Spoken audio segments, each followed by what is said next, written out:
So hi, everybody, and welcome to episode 119 now of Level Up, 60 minutes of live Q&A, where your questions really do drive the show. Today, Ella and Shanice are over in the chat, so do please let them know your name and, of course, the city from where you are joining. And Robert Rennie, from up in Scotland in Troon, you're most welcome for getting in absolutely early and first today in the social chat. Now then, they're going to post a link into the chat so that you can vote up the questions that you would most like answered, and of course for you to add your own as well. Now, if your question is selected, then your name's going to appear in the credits at the end of the show. So do get them in early and stay with us to see all of that happen.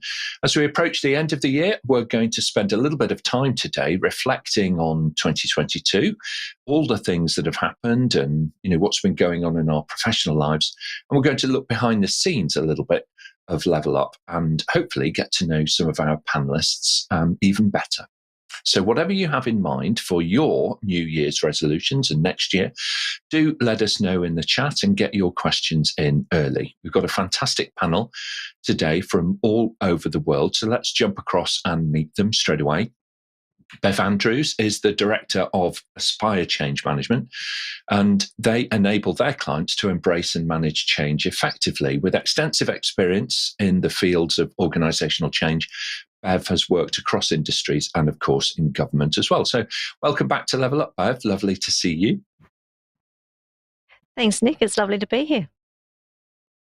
Excellent. Okay, thank you very much. Farah Heba is a product owner, of course, and trainer over at APMG, and she's developed her skills in digital project and product management. Empowering teams, I think, is at the heart of how she works, from conceptualization through to benefits realization, that whole kind of project lifecycle. Welcome back to Level Up, Farah. Lovely to see you. Hi, Nick. Hi, everybody.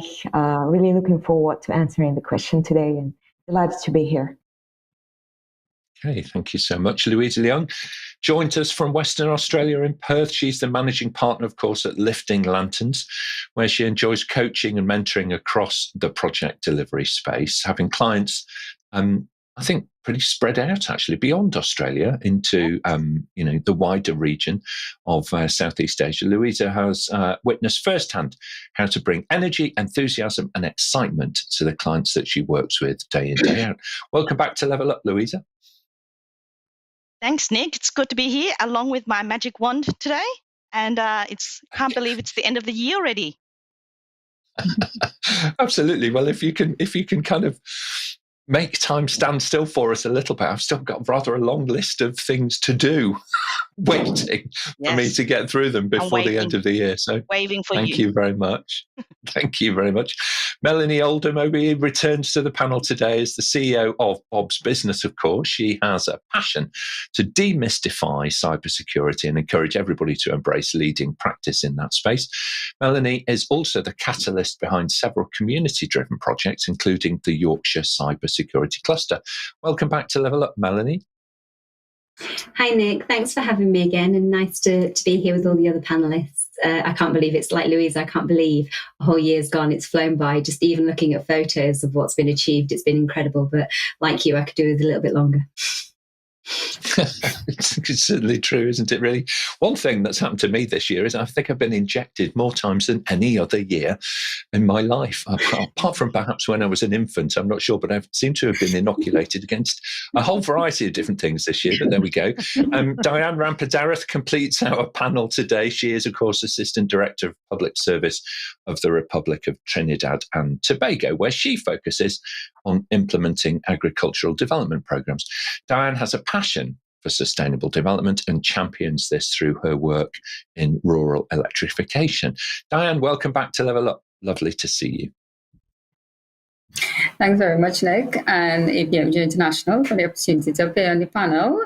And coming from an emerging market and developing economy, as well as a small island developing state, I became very interested in the field of economics and sustainable economic development. And I'm looking forward to some very interesting questions about sustainable development. Thank you. Yeah, absolutely. Thank you so much. And it's so relevant for, I think, all of us, at the moment, thinking about the projects that we're going to be becoming involved with and shaping those and so on, to really think about sustainability. So very good. Thank you very much indeed. Our question master for today is Suchitra, who joins us from the city of Bangalore in southern India. Hi, Suchitra. How are you today? Hi, Nick, and hi, everyone. I'm doing well. Thank you. All right, excellent. Well, look, we've got a tremendous number of people already online joining in with the chat and getting ready for today's episode. So welcome to everybody who's over on social media. I can see that we've got a lot of questions as well, Suchitra. So why don't we jump in and we'll take our first question.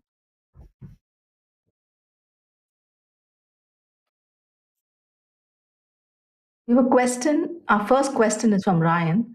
What one piece of advice would you give to someone just about to leave their education and start their career?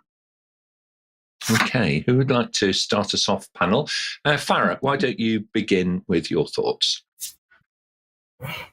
Thank you, Nick. Well, it's a kind of great question. I would say to Ryan, first, do not think that all what you have learned so far, critical perspective, will apply in reality. Otherwise, you'll be shocked. And second, I would say try to, let's say, find a mentor if you can. And I can share a bit of personal experience for this one. I used to work with a senior project manager when I first started, and it was really interesting to see what tools she used, the way she dealt with changes and critical topics, the communication channel she used, and it inspired me a lot. It helped me to set goals and to highlight the gaps that I had in my project management knowledge. She also gave me a lot of valuable feedback and constructive criticism, which helped me to avoid, I would say, rookie mistakes.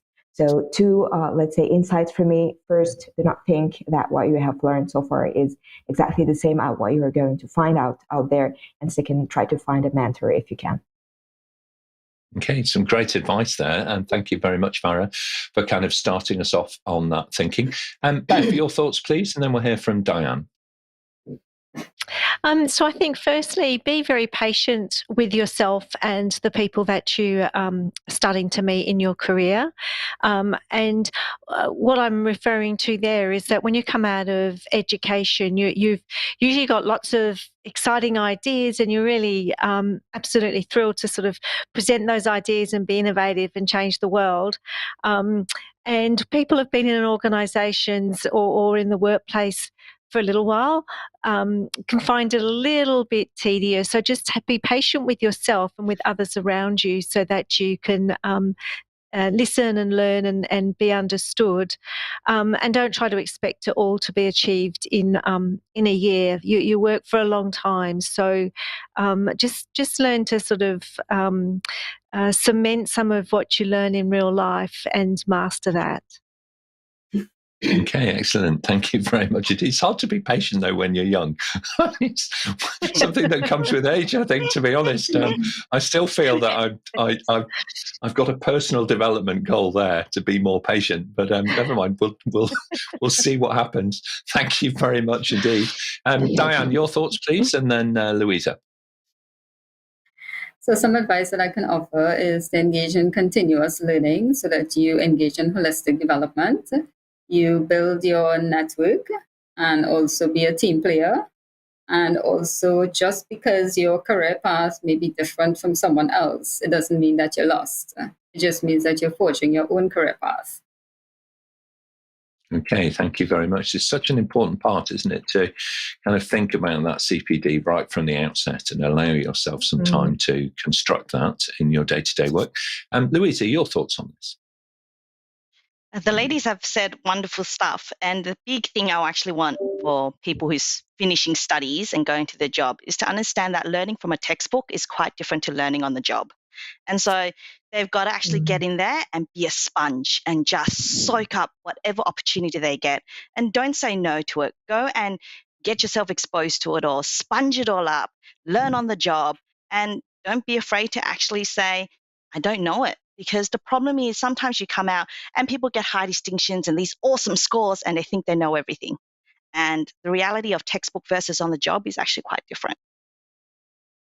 I'd certainly agree with that. I think, particularly if you get a role, working with clients in your early career, then, bring that energy and enthusiasm, inject that into the work that you're doing.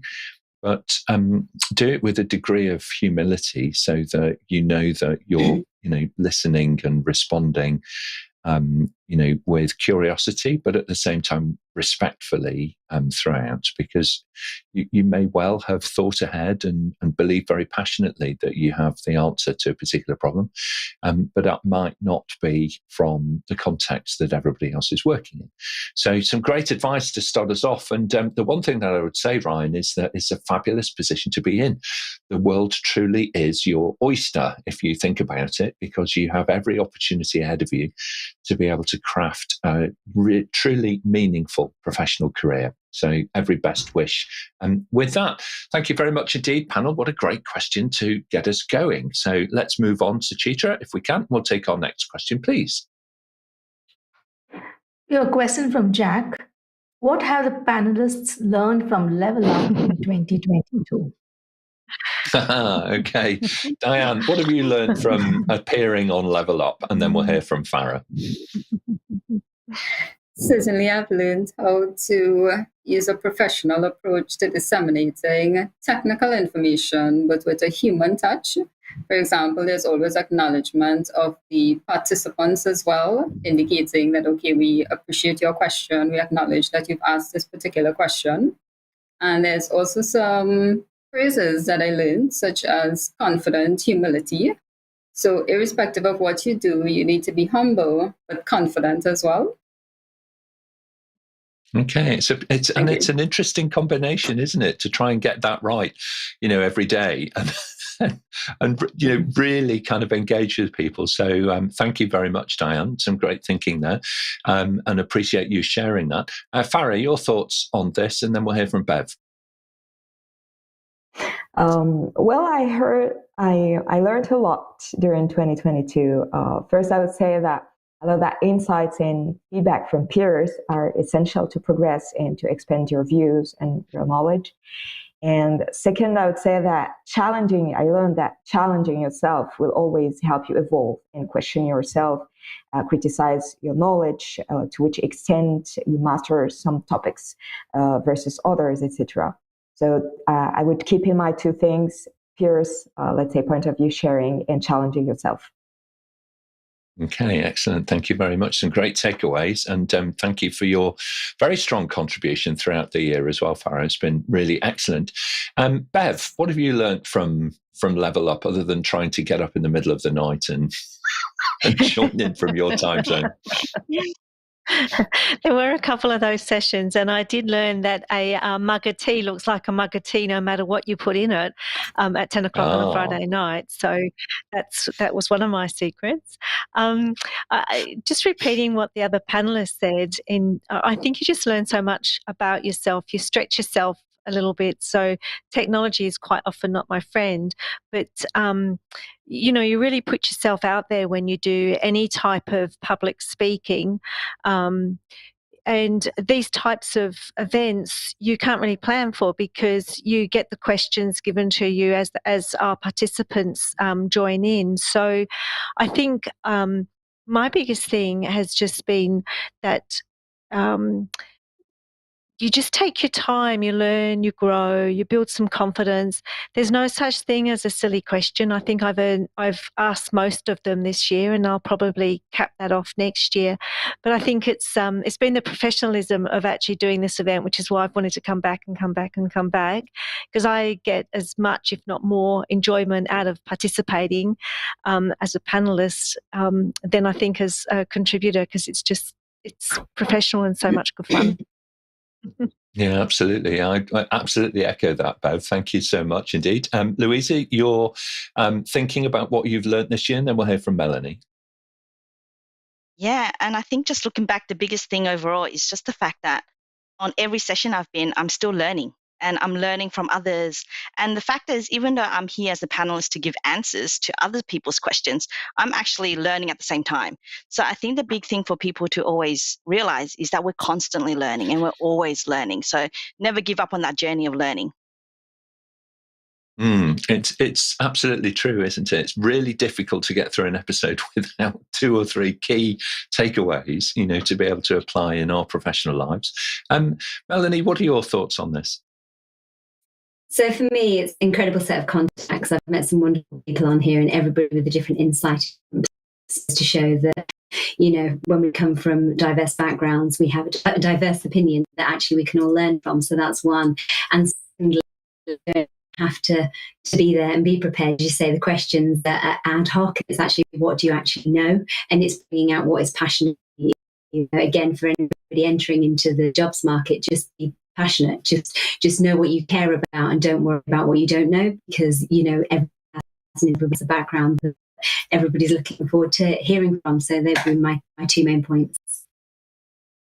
Yeah, I think you're absolutely right there. People's passion for a subject comes across very clearly, because then they can be their authentic, true self, and you can express that passion, and others will be infected by it. It's an infectious thing. It lifts everybody up then, because there's new energy kind of in the room and the space.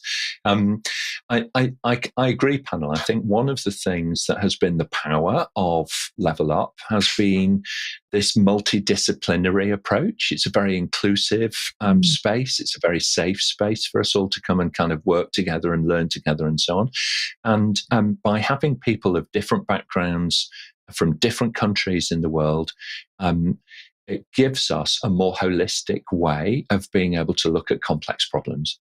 And I certainly have been hugely inspired by the diversity and the inclusiveness of the groups that the talent management team have been able to assemble for each of the panels. So a huge shout out actually to the team who have been doing talent management throughout the year and finding interesting people around the world for us to be able to connect with and learn from throughout 2022. I think you've done an amazing job. Altogether, I think we've had about 170 now, a few more actually, probably 170 or so panelists have actually appeared on the show from pretty much every continent, although we are yet to have anybody from the Antarctic survey team. So if you're watching us on YouTube and you have the capacity to join us for an episode, it's the summer, so you might have a little bit of time coming up soon, and you're on the Antarctic survey team, then drop us a note and let's see if we can get you involved. Very good, excellent. Thank you very much indeed, panel. Suchitra, let's move on. Let's take our next question, please. We have a question from Sam. Looking back over the previous 12 months, have you noticed any significant changes or trends in your field? Change management, project management, etc. All right, so significant changes. I think one of them for me has been that the debate has become more polarized between waterfall project managers and agile project managers, particularly on social media. It seems that you now have to be one or the other, and there's no middle ground at all. Now, that I would argue actually the absolute opposite of that everything is somewhere on a spectrum, and that we live our lives and we do our work somewhere on a continuum of agility. And so therefore it depends what it is that you're doing at the time. I don't get this kind of, two tribes kind of mentality between, agile project management and waterfall project management. And Bev, start us off, please, and then we'll hear from Louisa. Yeah, no, I agree with you there, Nick. And I've purposely sort of pushed back on some of my LinkedIn posts during the year because it's not about one or the other. Certainly in the change field, there's been a lot of high profiling around where you use lean change management, for example, or just using one type of methodology. And if you think of the types of changes that we've experienced, not just in the past 12 months, but in the last couple of years, you need to be adaptable, and you do actually need to reuse old stuff. You need to be open to new ideas. But the biggest trend I've personally experienced is more of an uptake of people actually wanting to learn more about change management through the APMG Foundation course, and not just for change people. In fact, it's the peripheral roles, so project teams, HR teams, communications leads, and business leads actually wanting to understand how they can lead and introduce change to get a better positive outcome. So for me, that's probably been the biggest trend I've seen, is that investment in individual and team capability uplift. Okay, thank you very much indeed. Really good point. There's been a real resurgence, around this whole area of change and managing change and so on. Louisa, what are your thoughts? Then we'll hear from Farah. I think you nailed it before about the whole agile and waterfall thing, but I think we're kind of starting to move away from looking at methodologies and frameworks. And the biggest trend I've seen this year is organizations saying they're moving away from projects altogether and starting to move into product spaces, where they want to move the whole organization into continuous teams, squads, whatever they want to call those, tribes, as long as it's a product line. And they're starting to see that it's no longer about different departments, like IT projects or another department's projects or a HR project or a marketing project. It's just about the fact that the organization needs to change and go on that change that Bev was just talking about. And how do we bring that change on in the organization as easy and as quick as possible?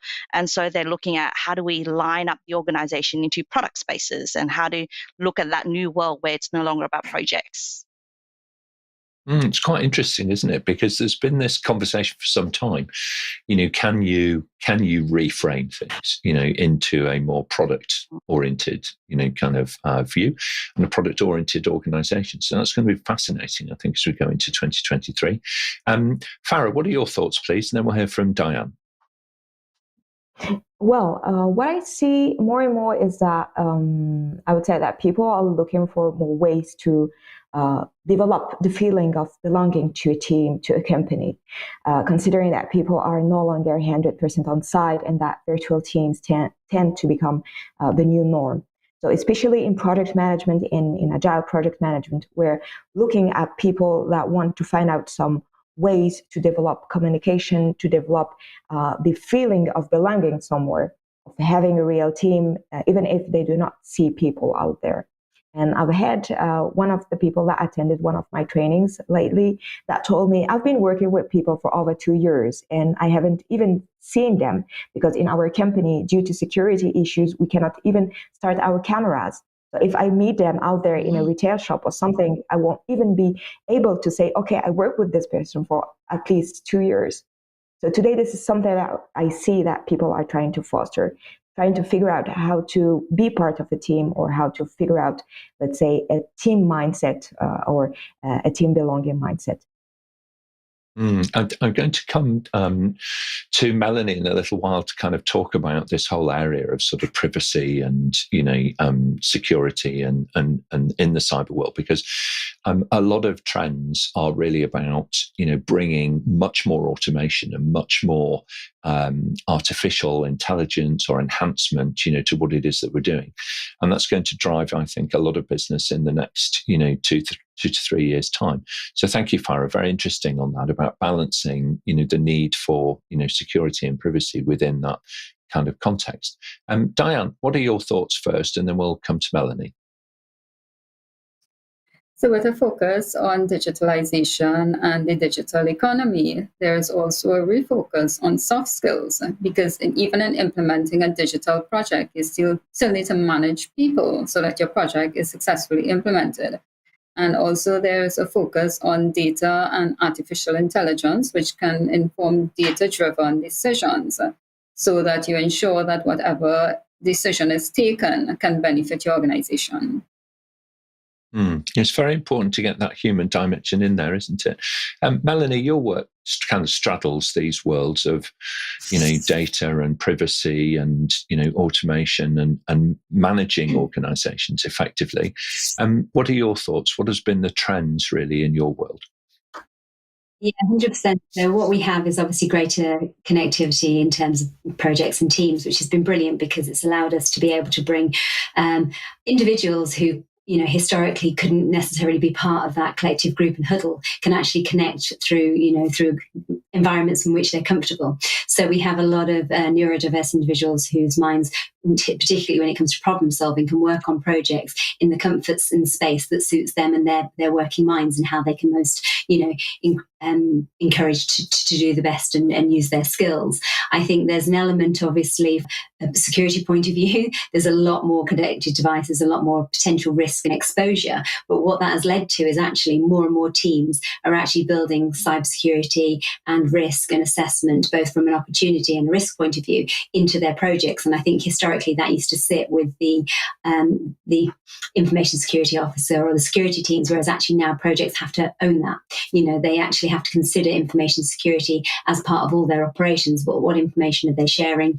What impact would it have if there was a breach? So on and so forth. So I think accountability and ownership has changed quite significantly, because it actually now features in a lot more projects than it did historically, as I say, but also that diverse element of a lot more people are being brought into teams, because there is the ability to not have to physically be in one space. So you can pull in resource from all locations and, as I say, and have better outcomes by having a more diverse team. And, you've touched on something which is really at the heart of the vision for Level Up, because, in this context, we all have a primary, kind of discipline, if you like, our passion in life. We might be a project manager, we might be leading change, we might be, a technical expert, we might be somebody that does, amazing stakeholder management, communication, these sorts of things. But it's necessary for us to become much more rounded individuals and hybridize our experience and our understanding, so that we can set about transformational change safely in the kind of landscape where we have all of these threats and so on. So it's a really important part of how Level Up kind of works, is so that we can build out our understanding and kind of go sideways, if you like, a little bit more from our primary discipline. Let's jump across and see who we've got online. Robert Rennie, you were fastest finger first today, my friend, joining us from Troon in Scotland. So thank you very much for joining in with us today. It's really great to see you online. Thank you for your contribution so far. And we've also got Yash Dave as well, with a very emphatic hello. So hi Yash, thank you very much indeed for kind of joining us there. Short and sweet, but there we are. All right, very good. Idara, thank you so much. I know that you're a regular viewer to Level Up, and it's brilliant to have you online again from West Africa in Abuja in Nigeria. So fantastic. And we also have Isao joining us from Zambia. So yes, Isao, the recordings are always available, my friend. You can go over to our YouTube channel, the APMG International YouTube channel, and you'll find all of Level Up, all 119 episodes actually, available as a bit of a back catalogue for you to be able to go through. And we'll touch on that a little bit more in a wee while. Yes, Melanie. Things. I think that's probably been one of the most significant things for me in 2022, is my ability to be able to make the most amount of use of my time. So kind of doing a balancing and leveling up of my own behaviours and habits. So when I go out for a walk, I can listen to previous episodes, or if I'm driving in the car. So I feel like I'm constantly, when we're talking about lifelong learning, it's been an incredible opportunity to access all the things that weren't so readily available pre-COVID. So for me, it's a really great addition. Yeah, I totally agree with you. I don't think that pre-COVID we would have had the vision to be able to twice a week bring people and connect them up from every continent, all right, and just join people together in the way that we do. And the technology is fabulous, really. Every single question has been chapter marked. Every single question is available on the APMG International website. And you can search through every episode but by just typing in a few words, and you'll find all of the questions that mention those words. So you've got this incredible aggregation now of text mining, of things like Google search, of keyword search, and so on, together with rich media answers. And if you're a fan of learning, as I am, TikTok is an amazing platform, isn't it, to be able to pick up how do you actually do that? It's huge volumes now of learning content being generated in rich media and hosted on a whole variety of different platforms, whether it's TikTok or YouTube or Vimeo or whatever it is. All right, so very good. Thank you very much indeed. It's a great point, Melanie. The podcast version is one that I do listen to quite a lot when I'm out and about walking the dog. I have a little dog, so it's quite a good actually format to be able to listen and learn some new stuff as you're out and about. Very good. Thank you very much indeed. And Shanice, yes, the hunt is on for anybody who's truly in Antarctica, please. Okay, can't just claim to be. But there we are. All right, it's not about having a snowing backdrop or anything like that. It's about genuinely being there. Very good. Let's move on then. Let's take our next question, Suchitra, if we may. We have a question from our LinkedIn Live viewer, Wondimu. What is expected in Level Up 2023? All right, okay. Dianne, why don't you start us off on this? So some of what is expected is a continuous focus on the strategic factors which can help organizations with their strategic outlook for 2023, as well as achieving their competitive, sustainable advantage, and also continued focus on some of the strategic thematic areas for organizations to build their future preparedness. Thank you very much, Adina. I think that you're right there. The team have been really looking at which episodes have generated the most engagement, with our audience, and therefore, what are you really looking for next from the Level Up team? So we have some very popular episodes that we are, quite keen to be able to explore a little further. Some of the questions that have been raised, we've just run out of time on, so we're going to drill down on those. And there is also some work that we're doing to build out the level of engagement and interactivity. You're already starting to see that we're able to bring in, comments and chat from LinkedIn into the show itself. And we'll be reaching out with more ways for you to be able to engage as an audience with us in real time and bring that connection ever closer, to the panelists and bring everybody into a safe learning space. One other thing that will come next year is the launch of digital badges for social contribution. So, as you know, APMG has been a pioneer in moving across from paper-based certificates to a digital secure badge, which allows you to confirm that you've received a certain qualification and achieved a certain standard. And so we're going to be extending that into the world of social media contribution. And if you're joining in with Level Up, then you can look forward to earning points towards those kinds of awards as we look increasingly to enable organizations to collaborate in real time with each other. So plenty to look forward to, I think, in 2023. And I think the new list of events is well underway and will be posted up on our website very soon.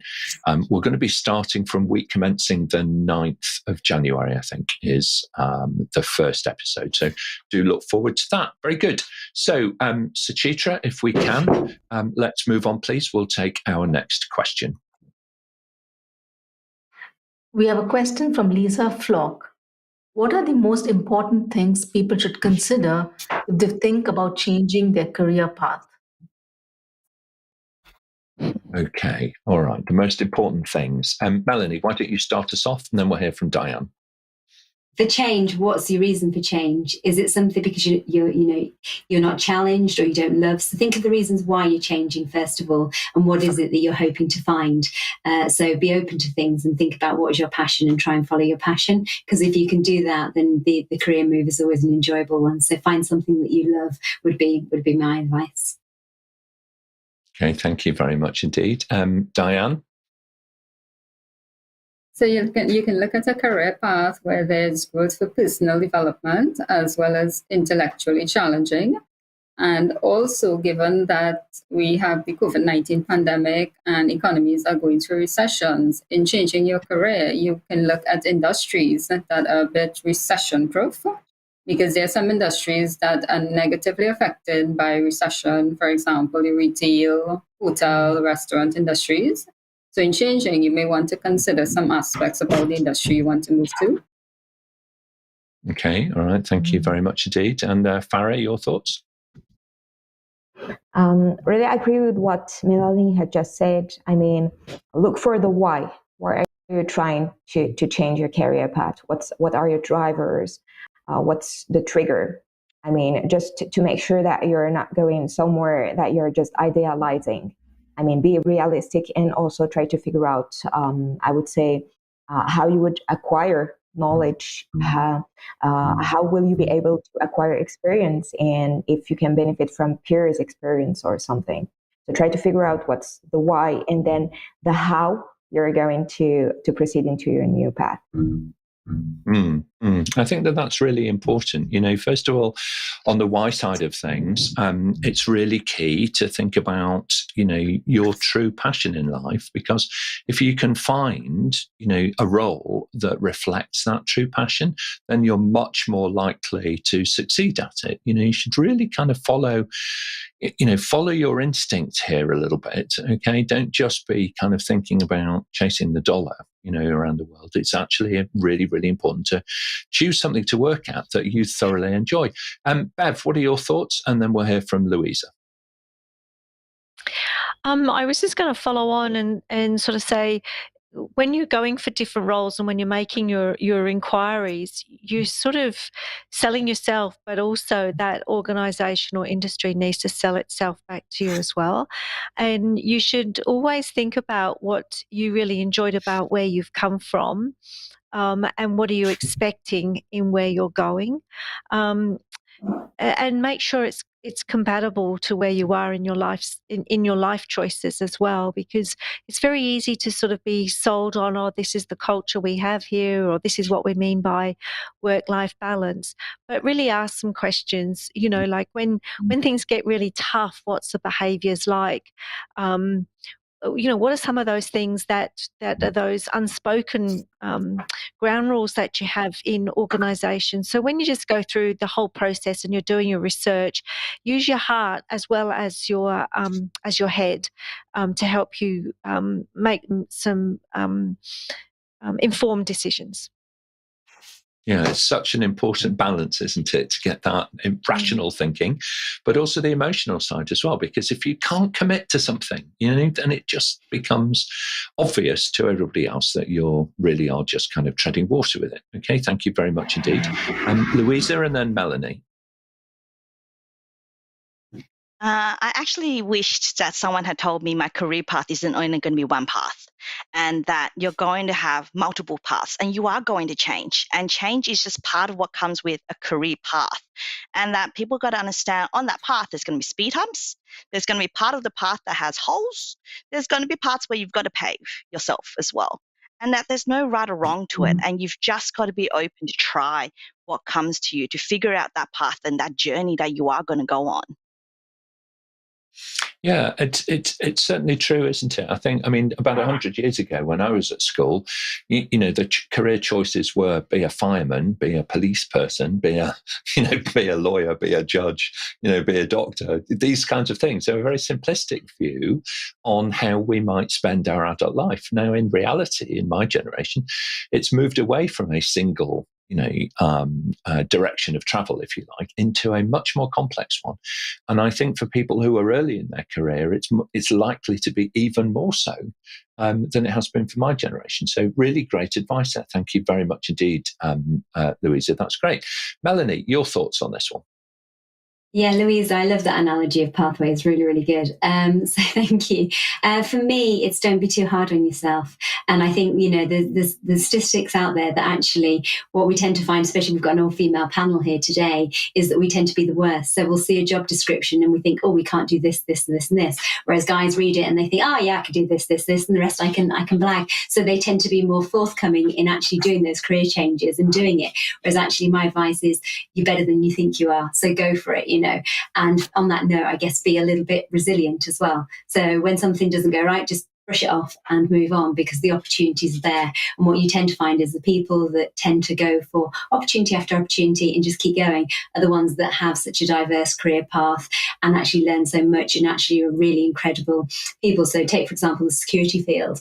I tend to recruit from people that are outside of it, people from hospitality, because they've got a really good work ethic and they want to please. And for me, anybody who's wanting to please my clients and who's really willing to graft is a really good person. The skills, the knowledge bit I can teach, but the sort of the acumen and the behaviour side of it is slightly more tricky. So getting people from different backgrounds that don't necessarily have the skill sets and the knowledge is easily retrainable. And that's the whole point of what we do at APMG is those bits can be added. Just find the qualities in the people.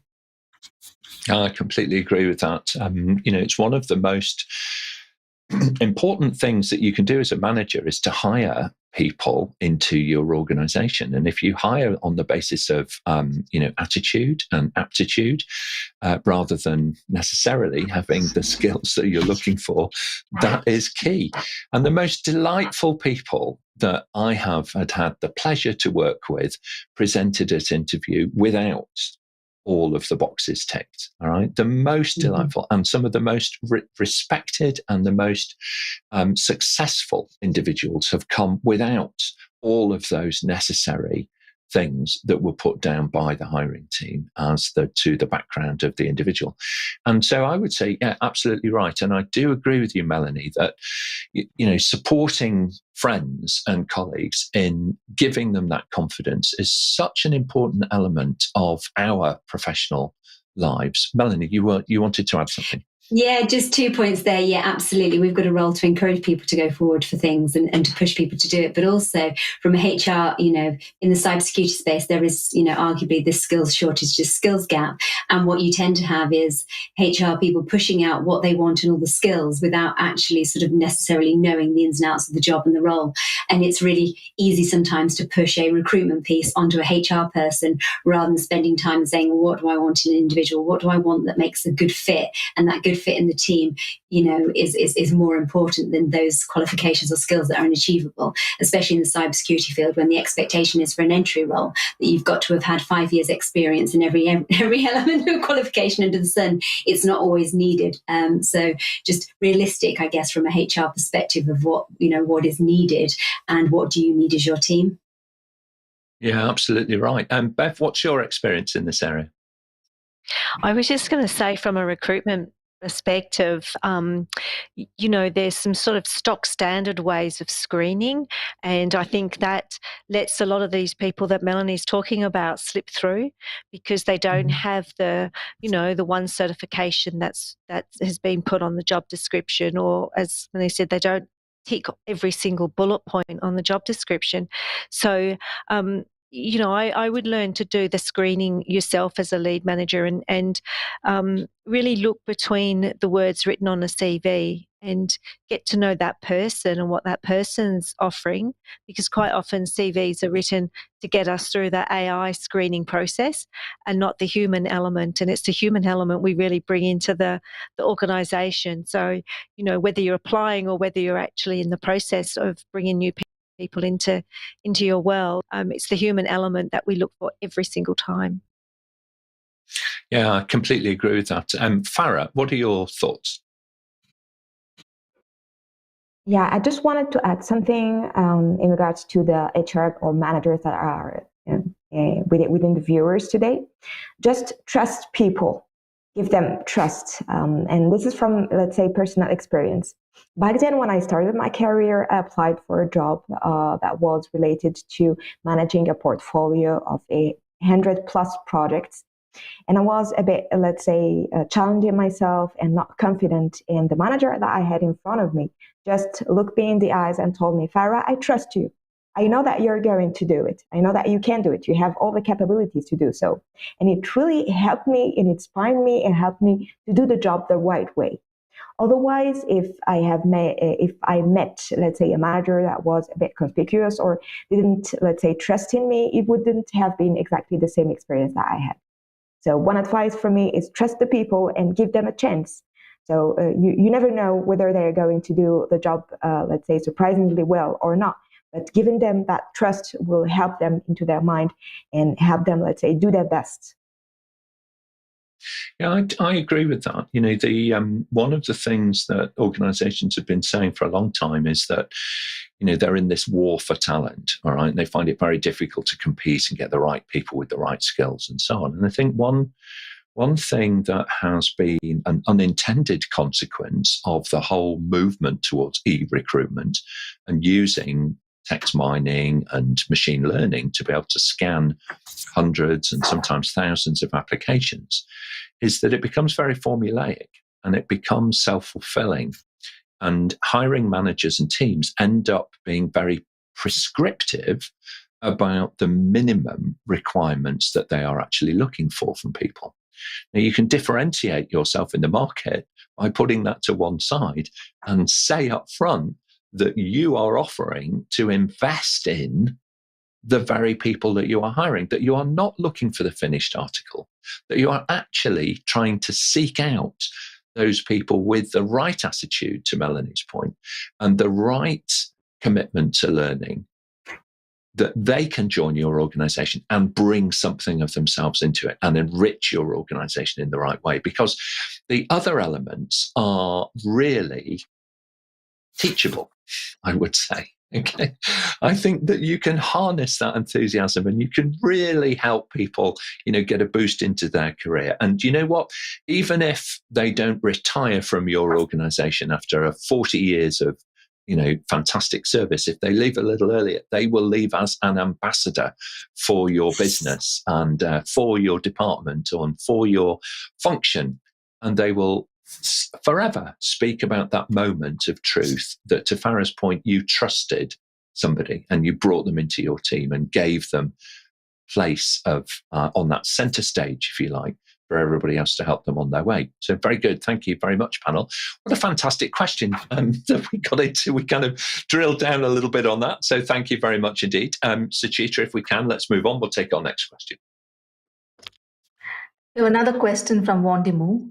Do you think changing careers can be seen as running away from change rather than embracing it? Melanie, what are your thoughts? Are we scampering towards the horizon or are we actually doing something positive?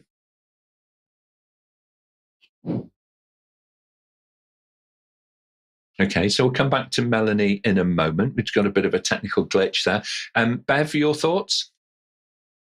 I think it really depends on what the change is when you're making that career move.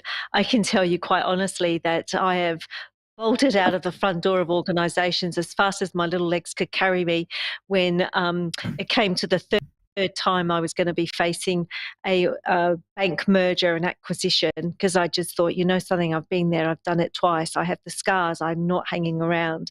And I didn't want to embrace the change, but that was a really conscious decision.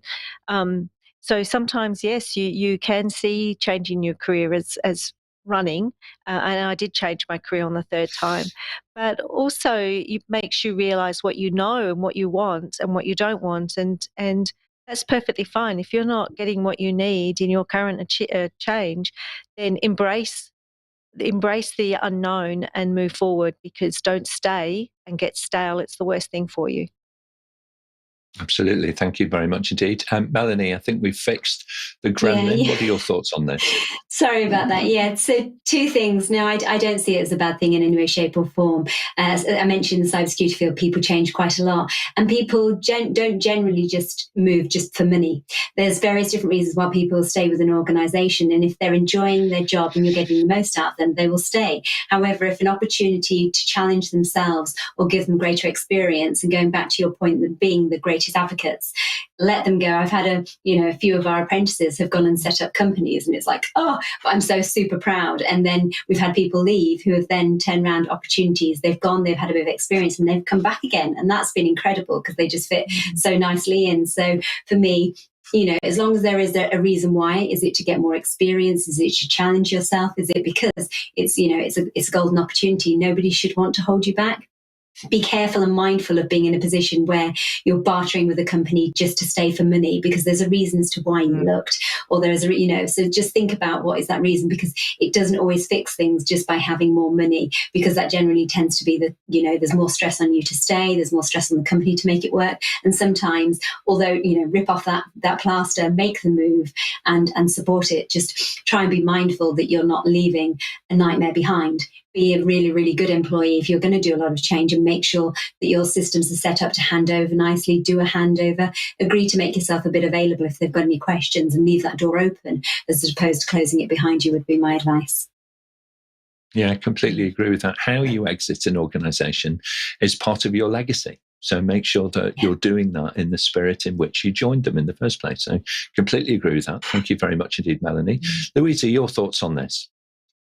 Yeah, I'm definitely with the two ladies so far. It's definitely a positive. I think you are embracing the change. And so I think the big thing is we need to define the difference between a career and a job. Sometimes you actually need to run away from a job because you're not the right fit for the job and the job's not the right fit for you. Okay, one or the other. Because a 9-to-5 job for you to go in and do something is literally as per a job description that has, this is what you need to do, and you may not be the right fit, and the company might also not be the right fit for you. So you might need to actually run away from that job. But the career itself to change, that's just something for you to embrace, that you're going to understand that there will be constant change in your career. So I think people need to understand what there is for a job and whether it's actually right for them to stay at a company, to be in that job. And sometimes some people, nicely to say, I would put, is you stay at a company and become dead wood. Okay. And sometimes actually it's better for them to have actually left the company so that they're not branded as dead wood. So that change would have been better for them. It would have been better that they embraced change than it was for them to stay at a company and be dead wood. Yeah, I agree with that. It's an interesting conundrum for us always, isn't it? About, how you navigate through various employers and different roles and so on, kind of throughout your working life. And of course, for many of us now, that working life is going to be a lot longer than it might have been, for one generation, before and so on. So every time I kind of think about, is retirement on the horizon, I realise that people are living longer, and actually, no, it isn't. So it's a little bit further away. It's kind of almost as it's like driving towards the horizon. You never quite arrive there. Anyway, never mind. Let's take our next question, Suchitra, if we can. I think we can fit in one more. And we have a question from Brian. Do you have any advice about how to change the culture of an organization? Okay, well, culture change is something that happens little by little, step by step, person by person, moment by moment. Melanie, how do you go about getting cultural change to happen in an organization? Fundamentally, really good communications, open, honest, transparency. Make sure that you're being inclusive. Make sure you're listening to all of opinions and views. Very often it's expecting that you're just going to drag people along with you, and that's culture change. It isn't. It's getting buying, it's getting understanding. People understanding where your vision and your goal is and where you're going, and how they can be a significant cog in that wheel to make that happen. And I think everybody needs to know. And it goes back to, why do people stay? Because they feel a part of something. We like tribes, we like to be making a difference. And if you just feel that you're just a number that's not recognized, not significant, your voice doesn't count, and when you do speak up, it's ignored. So therefore, fundamentally, the core to cultural change is bring people on board, be open, be honest, be transparent, show where your goals are, and communicate with people on all levels. So that's, whether it's face-to-face communications, various different ways of reinforcing what you're trying to do and why you're trying to do it, the values that you've got behind, and just make sure that you're bringing people along for the journey rather than dragging them, screaming and kicking, because that doesn't make for good cultural change. Absolutely. Thank you so much. Dianne, and then Bev. So cultural change can take a very long time to occur. So you may really want to assess whether you want to change your culture or just improve your existing culture. And if your decision is to actually change your culture, then you would need to revisit your core values. You would need to look at the cultural change that you want to implement and map out an implementation plan to do so. Okay, thank you very much indeed. And Bev, your thoughts? My thoughts are where you possibly can, it needs to be something that's embraced. It's not driven from the top down or by consultants coming in. So it's very much around the leaders needing to have the passion and to understand what is it that they think is required, and actually it's something that everybody owns and is part of, and every little thing that we do consciously or unconsciously is either driving us to that culture or away from that culture. So I think it needs to be something that's completely embraced throughout the whole of the organisation. It's certainly something that takes a couple of years at the fastest end of the stick. But it needs to be something that drives hearts and minds and makes people want to actually lean in and be part of and remove a lot of the obstacles along the way. Okay, thank you very much indeed. Farah, your thoughts? Then we'll go back to Melanie. I will sound like, I would say, a broken record, but I would say exactly the same thing as for the previous questions. I mean, look for the why. Why do you want to change? What's the reason behind your culture change? This might be really interesting for people to know, well, what's your current state and what's your target and the reason why you need to move from one state to another. So my final advice on this one would be to share the reason why you need to change and why is the shift necessary for you, so that people can be engaged and be involved, rather than just follow a plan that someone from upper state or from the up management is telling them to do. Excellent. Thank you very much indeed. Final thoughts, Melanie? Yeah, just so cultural change tends to be needed in order to take a company forward so it doesn't stagnate, and be able to, touching on Bev's point, recognize if you're the ceiling of that. So I'm by default an entrepreneur and I'm a control freak, and I knew everything in the organization, how to build the website, how to build the content, everything in between, but actually knew the cultural change for me was actually I needed to go to the point that was mentioned earlier about empower people, have trust in people, stand back and turn around and say, okay, I have beliefs, I have values, I'll share with them. I'd like those to be retained in my company, but actually for the culture to move forward, those individuals, that fresh blood, that innovative, side of things needs to come forward. So I kind of have to let go and hand over. And my argument to be able to, how do you actually do that? Because by default, we're control freaks as entrepreneurs, as owners, is find something else you love. For me, it was skydiving. So I was able to find something that took me away, and my team were, forced to kind of just take the reins and do, and they have absolutely accelerated, and it's been incredible to watch. But it's know that potentially you could be that ceiling, you could be that blocker to change, and turn around and say, okay, maybe it's time I stood back. Okay, all right. Some great advice there from somebody who has been, at the forefront of her organisation and is guiding it through several iterations as it grows and expands and starts to do some really amazing work at pace and at scale. So excellent. Thank you very much indeed.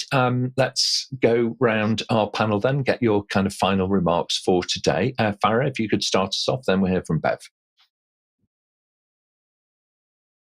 Well, we had really excellent and amazing questions today. So thanks for the panel's answers, because I learned a lot this time as well. And for the viewers, for the questions. My final thought on this would be, never say you can do something. You can always learn so, and always seek for knowledge.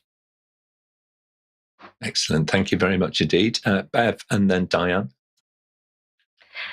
Thanks, everyone. I've really enjoyed the session today. It's coming to the end of our year, so it's all about replanning and repurposing goals for me moving into January. So one of the things I'm committing myself to is the refresh of the Change Management Institute's body of knowledge, and having a look at what are some of those skills that I can take forward into the new year. So I wish everyone the best of luck and come up with a new skill yourself for next year. Okay, excellent. Great advice. Thank you very much indeed, Bev. Dianne, and then Melanie. So lots of very interesting and inspiring questions indeed. And I think one of the underlying theme was that looking back helps your view going forward to be much clearer. So I really enjoyed today's episode. And just to say to Nick, APMG International and the participants, season's greetings and best wishes to the new year. Thank you. Thank you very much indeed, Dianne. We really appreciate that. Melanie, please, and then Louisa. Yeah, so thank you so much for having me. It's been a great episode. Fantastic women to be on the panel with, yourself, of course, Nick. So for me, it's very much be open to opportunities, because these career changes, all these things happen because you open your eyes to, but don't overcommit, because it's really, really easy to do everything and lose time for yourself. So make sure that you're open to yourself, the things you love, the passions you have. If you can combine those with work, great, but make sure that you have that balance and you keep your life pretty leveled as well. So yeah, keep open to opportunities and enjoy 2023. Thank you very much indeed, Louisa. And then Suchitra. I love today's session. It's been awesome. And during this time of the year, most people like to set themselves goals. We like to look at the new year and we start to think about all the things that we want to do next year. But we seem to like to set ourselves up for failure rather than setting ourselves up for success. I would always say try and set yourself up a goal that you think is actually achievable. And don't make it something so huge that come 12 months later, you never even touched on it. So make a bite-sized goal. Make it something that you know it's possible to actually achieve, and to just start small. You don't have to always think so big with a goal. Absolutely right. It's great advice. Thank you very much indeed. Suchitra, final thoughts? Oh, I love today's episode, Nick, and thank you to all the panelists. It's been a great roundup for 2022, and wishing everyone a great festive period as well. Thank you. Yeah, absolutely. I couldn't agree more. Thank you so much to everybody who's joined us online from the north of Scotland to the warmth of Perth in Western Australia, from the eclectic mix of questions that everybody has put forward into the chat. It's been absolutely amazing. Thank you very much. You are the producers, of course, of the show. So thank you. And thank you, panel, on behalf of everybody who is joining us online, for sharing your time so generously with us all today. Now, looking forward, we have just one more episode, actually, of Level Up coming up for 2022, which is this Friday's episode, which is more in the kind of same theme, actually, but going to be looking at more at the European time zone, and also for our colleagues who are over in the Americas. So do join us, 2 p.m. That's GMT on this Friday, to be able to do that. You can, of course, look up the answers to the questions that we were talking about a little bit earlier on the APMG International website. And of course, if you subscribe to the show, then we'll send you a personal summary of what's coming up, so that you too can join us here on the panel and level up your career with APMG. Happy Christmas, everybody. Have a great time, and we'll see you in the new year. Thank you. Bye-bye now.